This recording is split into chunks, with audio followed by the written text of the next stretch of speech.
আসসালামু আলাইকুম সবাইকে, কেমন আছি? আজকে তো সবাই খুব ভালো আছে, আলহামদুলিল্লাহ আমি খুব ভালো আছি। তো আজকের ব্লগটা তোমাদের সাথে শেয়ার করবো যে একটা দিন আমি রোজায় থাকলে কি করি কি না করি।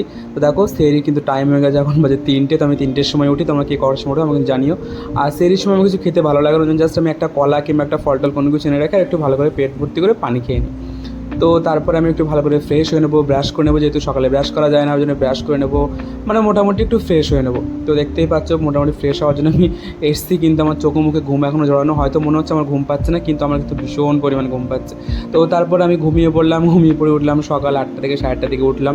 উঠে একটু আয়নায় নিজেকে দেখলাম বেশ না মুখটা বেশ ফোলা ফোলা আছে। আর উঠেই দেখলাম কিন্তু আমাদের পাশের যে মাঠটা তাতে কিন্তু ট্র্যাক্টর চালানো শুরু হয়ে গিয়েছে, যার আওয়াজে মানে ঘাট ঘাট ঘাট ঘাট আওয়াজে আমার ঘুম ভেঙে গেছে। আর রোদ কিন্তু টাটকা রোদ পড়েছে। তো তারপরে আমি আমার দোকানটা মানে আমাদের দোকানটা একটু ঝাড় দিয়ে নেবো, ঝাড় দিয়ে নেওয়ার পর একটু আলু বেছে নেবো। আলুটা বেশ কুচু কুচু করে কাটবো, কারণ আজকে একটু সিঙ্গাড়া করবো। আপা বলছিল, আপাও যেহেতু রোজায় আছে আজকে, তো আপা বলছিল একটু সিঙ্গাড়া খাওয়াতে। তো আপার জন্য একটু সিঙ্গাড়া করবো, আর দেখি আমাদের জন্য কী করতে পারি কি না পারি। তো আলুগুলো খুব ভালো করে কেটে নেবো, কেটে নেওয়ার পর এখানে আমি কড়াই বসিয়ে দিয়েছি, আমার রান্নাঘরে আমি চলে এসেছি। এটা আমার সবথেকে ফেভারিট জায়গা। আর সিঙ্গাড়ার জন্য আলুগুলো কিন্তু খুব ভালো করে আমি মেখে নিয়েছি, মানে মশলার সাথে ভালো করে কষিয়ে নিয়েছি। তো এই ব্লগটা শেয়ার করলাম না, মানে যেহেতু আগেরবার সিঙ্গাড়ার ব্লগ আমার চ্যানেলে আছে সেজন্য দেখালাম না। তো আটাটা মেখে নেওয়ার জন্য খুব ভালো করে কিন্তু ওর মধ্যে মানে তেল দিয়ে নিতে হবে। তেল দিয়ে কিন্তু ময়ানটা কিন্তু খুব ভালো করে দিয়ে নিতে হবে, নইলে দেখতে পাচ্ছ ময়ান কী করে বুঝবে পারফেক্ট হয়েছে। এইভাবে বাইন্ডিং মানে হাত বাঁধলে যেন বাইন্ডিং হয়, এরকম যেন দলা পাকিয়ে আসে, তাহলে বুঝতে পারছে না সিঙ্গাড়ার আটাটা খুব ভালো করে মাখা হয়ে যায়। এত পরিমাণে গরম লাগছিলো এদিন, মানে রোজা মানে চলে যাচ্ছে, আর মানে বলতে বলতে যাচ্ছে যে দেখো আমি চলে যাচ্ছি, মানে সামনের বছর আমি আবার আসবো, তবে শীতকালে আসবো। তো এদিকে কিন্তু আমার কাজকাম কমপ্লিট, এবারে কিন্তু এদিকে গ্যাসটা একটু ভালো করে পরিষ্কার করে নিতে হবে। আর এটা ছিল আমাদের ইন্ডাকশনের সাইডটা, সব কিছু খুব ভালো করে পরিষ্কার করে মুছে নিচ্ছি। আর সারাদিনের রুটিন বলতে গেলে কিন্তু আমি এরকমভাবে থাকি, দোকান দেখি, কাজ করি, এই করি সেই করি। তো এখানে কিন্তু আলুর পুর আমাদের একদম রেডি, আর ময়দাটা কিন্তু মোটামুটি একটা হাতে মানে মেখে রাখলেই হলো। তো তারপরে বিকালে উঠে আমি চলে আসলাম, সরি এটা দুপুরের ব্লগ মেবি। তো আমি যেহেতু গোসল করার পরে সব কিছু মোটামুটি রেডি করে রাখছিলাম, যাতে আমার বিকেলে উঠে আমাকে বেশি কষ্ট না করতে হয়। তো সিঙ্গাড়াটা কী করে করি সেটা তোমাদের সাথে একবার শেয়ার করে দিই, যেহেতু আগের একটা ব্লগে আছে আমি সিঙ্গাড়া কী করে করি, মানে আমার যে সিঙ্গাড়ার ব্লগ সেটা আছে, তোমরা চাইলে দেখে নিতে পারো। আমি যদি পারি, যদি মনে থাকে, তাহলে আমি লিঙ্কটা আমি ডিসক্রিপশন বক্সে দিয়ে রাখবো, তোমরা দেখে নিও। তো এরকমভাবে লম্বা করে একটু বেলে নিয়ে মাঝখান থেকে কিন্তু কেটে নিতে হবে। কেটে নেওয়ার পরে মোটামুটি একটু মোটা মানে রাখলেই হলো, মোটা করে বেললেই হলো। তারপরে পানি দিয়ে কিন্তু মানে যে ধারগুলো আছে ধারগুলো কিন্তু খুব ভালো করে মানে পানিটা লাগিয়ে নেবো, যাতে আর কি এটা খুব ভালো করে আটকে থাকে। তারপর একটা পানের খিলি মতো বানিয়ে নেবো। খিলি মতো বানিয়ে নেওয়ার পরে এর মধ্যে আমাদের যে সিঙ্গাড়ার পুরটা আছে সেটা কিন্তু দিয়ে দেবো। তো যেহেতু বাড়িতে বানাচ্ছি সেজন্য আমি কিন্তু ভর্তি ভর্তি করে পুর দিই। আর এর মধ্যে কিন্তু বাদাম টাদাম কোনো কিছু দিনে নর্মালভাবে বানিয়েছি, যেহেতু রোজা থেকে না সব কিছু হয় না, মানে ম্যানেজ করা যায় না সব কিছু। তো দেখতে পাচ্ছ এই করে কিন্তু আমার একটা সিঙ্গাড়া হয়ে গেল। আর এইভাবে কিন্তু প্রত্যেকটা সিঙ্গাড়া আমি করে নেবো। আর আমার আপা কিন্তু অনেক ধরে বলছিল যে আমাকে একটু সিঙ্গাড়া করে খাওয়া। তো যেহেতু আমরা সবাই ওই দিন রোজা ছিলাম, তো ভাবলাম আজকেই সিঙ্গাড়া করে খাওয়াই তোদের।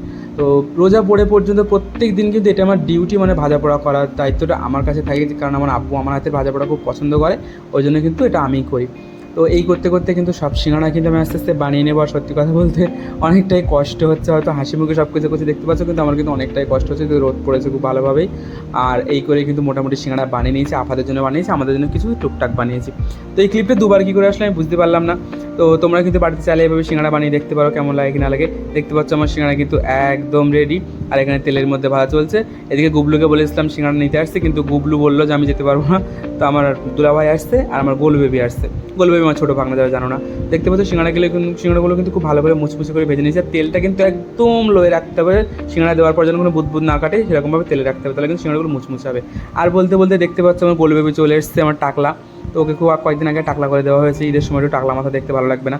তো এই মানে আপাদের জন্য কিন্তু সিঙ্গাড়া একদম রেডি। দেখতে পাচ্ছ কত সুন্দর করে সিঙ্গাড়াগুলো ভাজা হয়েছে, একটা সিঙ্গাড়া কিন্তু পেটে আসেনি। আর এই ধরনের সিঙ্গাড়া না আমার আপা খুব পছন্দ করে, যে হালকা একটু মানে মচমচে থাকবে, একটু চিট থাকবে। তো আমি একটা ঠোঙা নিয়ে চলে আসলাম আমাদের দোকান থেকে। আপাদের ভাবলাম ঠোঙাতে করে দিই, যেহেতু কোনো কৌটোয় করে দিলে না ওর বাড়ি থেকে কৌটো আমাদের বাড়ি আসতেই যায় না। মানে আমাদের কৌটো নিয়ে না খুব ঝামেলা হয়, মানে ওদের বাড়ির কৌটো আমাদের বাড়ি, আমাদের বাড়ির কৌটো ওদের বাড়ি, এই করতে করতে খুব সমস্যার জন্য আমাদের বাড়ির কৌটোগুলোকে আমরা চিহ্ন মানে একটা সাইন দিয়ে রেখেছি, যেটা আমাদের বাড়ির কৌটো।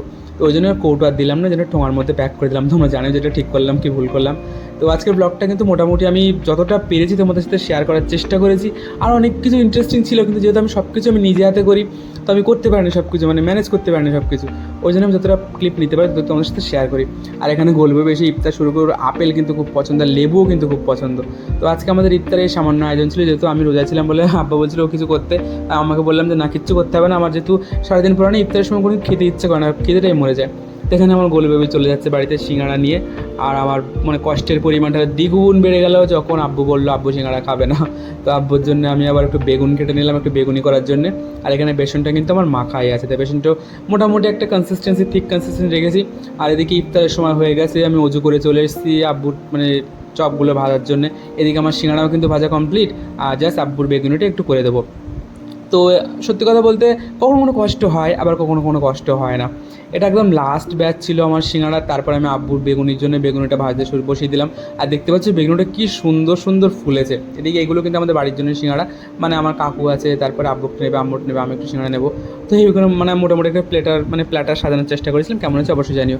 তো তারপরে কিন্তু আমি ইফতার করতে বসে গেলাম। আর তোমরা অনেকে কিছু কোয়েশ্চেন করবে নামাজ পড়েন, তো নামাজটা আমি দেখানোর প্রয়োজন মনে করি না, এটা সম্পূর্ণ আমার ব্যক্তিগত ব্যাপার। তো আজকের এই ব্লগটা কেমন লাগলো তোমরা অবশ্যই জানিও। সবাই খুব ভালো থেকো, সবার সাথে দেখা হচ্ছে পরের একটা ব্লগে। টাটা সবাইকে।